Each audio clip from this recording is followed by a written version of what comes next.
Hello kids, welcome back to our channel kids Bible stories. मैं उम्मीद करती हूँ कि आप सब खैरियत से होंगे और आपने हमारे चैनल की पिछली कहानियों को सुना होगा और देखा होगा और बाइबल मुकद्दस की कहानियों के वसीला से आपको काफ़ी बरकत भी हासिल हुई होगी। हमारी आज की कहानी जाति जूलियत के बारे में है कि कैसे दाऊद एक निडर जवान जाति जूलियत को शिकस्त देता है।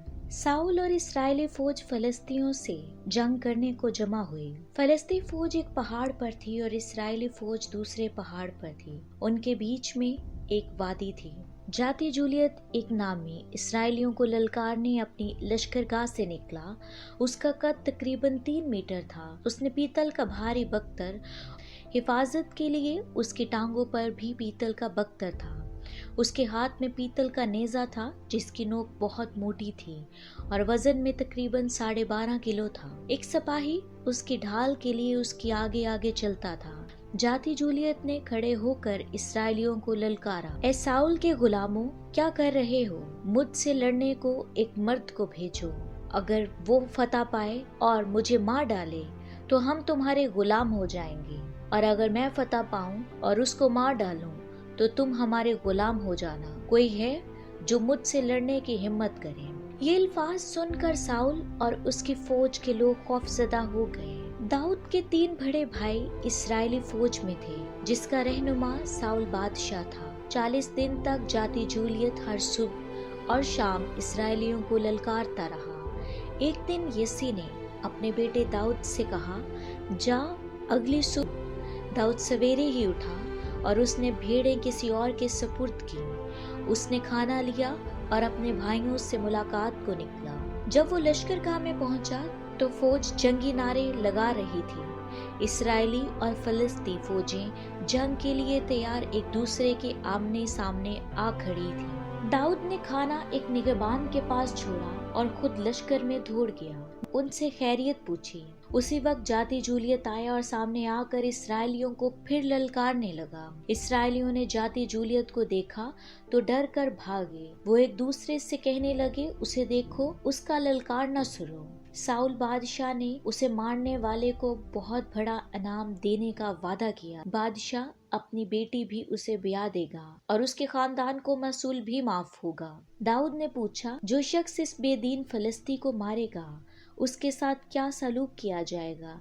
ये होता कौन है जो जिंदा खुदा की फौज की बेइज्जती करे? दाऊद के बड़े भाई अलियाब ने उसे लोगों से ये बातें करते सुना तो दाऊद पर गुस्सा हुआ और बोला, तू यहाँ क्या कर रहा है? तेरी भेड़ बकरियों की निगरानी कौन कर रहा है? तू सिर्फ जंग देखने आया है? दाऊद ने अपने भाई को जवाब दिया, मैंने क्या किया? क्या मैं सवाल भी नहीं पूछ सकता? कुछ लोगों ने जाकर साउल को दाऊद के बारे में खबर दी, इसलिए बादशाह ने दाऊद को बुलवाया। दाऊद ने साउल से कहा, ए बादशाह, किसी को भी इस फलस्ती से डरना नहीं चाहिए।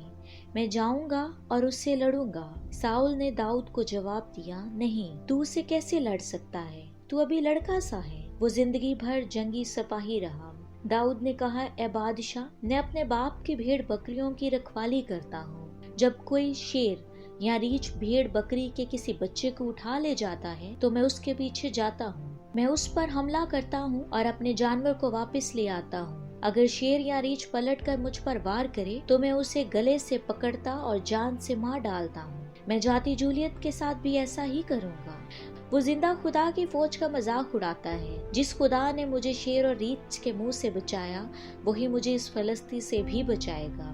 साउल ने दाऊद को जवाब दिया, अच्छा जा, खुदा तेरे साथ हो। साउल ने दाऊद को अपना बख्तर दिया और दाऊद ने साउल की तलवार को बख्तर पर लगाया, लेकिन उसने चलने की कोशिश की तो चल न सका। इसलिए दाऊद ने साउल से कहा, मैं ये नहीं पहन सकता, मैं ये पहनकर लड़ाई नहीं कर सकता, मैं इसका आदी नहीं हूँ। उसने वो सब कुछ उतार दिया।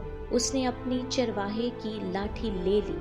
दाऊद ने नदी से चिकने चिकने 5 पत्थर चुने और अपने थैले में डाले और अपने फलाखन लेकर जाति जूलियत से मुकाबले को निकले। जाति जूलियत ने दाऊद की तरफ बढ़ना शुरू किया। उसकी ढाल उठाने वाला उसके आगे आगे। जाति जूलियत काफी पास आ गया तो उसने देखा कि दाऊद महज लड़का ही है। اس نے داؤد سے کہا, کیا میں کتا ہوں جو تو لاٹھی لے کر میرے پاس آتا ہے؟ جاتی جولیت نے اپنے دیوتوں کا نام لے کر داؤد پر لعنت کی. پھر بولا, آ میں تیرا گوشت جانوروں اور پرندوں کو کھانے کو دوں. داؤد نے جواب دیا, تو تلوار اور نیزہ لے کر میرے مقابلے کو آیا ہے, لیکن میں خدا قادر کے نام سے آیا ہوں. جس کا تو نے مذاق اڑایا وہی تجھے میرے ہاتھ میں کر دے گا. میں تجھ کو مار کر تیرا سر تیرے تن سے جدا کر دوں گا. میں تیرے جنگی جانوروں کی لاشیں جانوروں اور پرندوں کو کھانے کو دوں گا. تب ساری دنیا جانے گی کہ اسرائیل میں ایک ہی خدا ہے, اور ہر شخص جان لے گا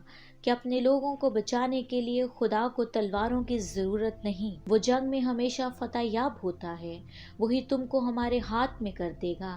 جاتی جولیت داؤد کی طرف بڑھنے لگا. داؤد جلدی سے اس کی طرف دوڑا. داؤد نے ایک پتھر اپنے تھیلے سے نکالا اور فلاخن میں لگا کر جاتی جولیت کی طرف پھینکا. پتھر اس کے ماتھے پر اتنی زور سے لگا کہ اس کی کھوپڑی ٹوٹ گئی اور وہ منہ کے بل زمین پر گرا. اس طرح داؤد نے ایک پتھر سے جاتی جولیت کو مار گرایا اور وہ اس کی طرف دوڑا. داؤد اس کی طرف دوڑا اور اس پر کھڑا ہو کر اس نے جاتی جولیت کی تلوار کھینچی اور اسی کی تلوار سے اس کا سر کاٹ. ہم نے دیکھا کہ خداوند خدا ہمارا عظیم رہنما ہے. وہ ہمیشہ ہر مشکل میں ہمارا مددگار ہوتا ہے. وہ ہمیں کسی جنگ میں اکیلا نہیں چھوڑتا اور ہمارے لیے ہمیشہ آسانی پیدا کرتا ہے.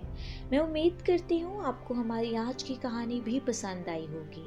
ہماری ویڈیو کو لائک، سبسکرائب اور شیئر کیجیے گا. Thank you so much.